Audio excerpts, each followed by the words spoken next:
பணம்தான் பிரதானம் என்பதே அந்த அம்சம். பணமே குறி என்று நாம் இறங்கின பிற்பாடுதான் ஆச்சாரங்கள், வித்யா ஞானம் எல்லாமே போய்விட்டன.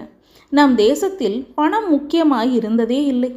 லௌகீக வாழ்க்கையை ஆத்ம அபிவிருத்திக்கு உபாயமாக மட்டும் வைத்துக்கொள்வதுதான் நம்முடைய தேசாச்சாரம். வித்யை பணத்தையும் கொடுக்கும்.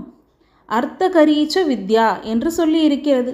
நாமோ நமக்கு பணத்தை தருவதை மட்டுமே வித்யை, பணம் சம்பாதிப்பதற்கே வித்யை, அர்த்தகரி ஏவ வித்யா என்று பண்ணிக்கொண்டிருக்கிறோம்.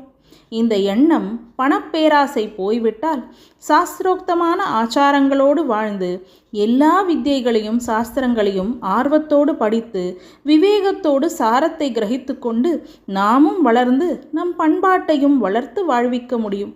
இப்படி நம் தேசம் பூர்வத்தில் இருந்தபடி லோகத்துக்கு வழிகாட்டியாக இருப்பதற்கு எல்லோரும் அடக்கத்தோடு பகவானை பிரார்த்தனை பண்ணிக்கொண்டு நம்மாலான பிரயத்தனங்களை பண்ணுவோம்.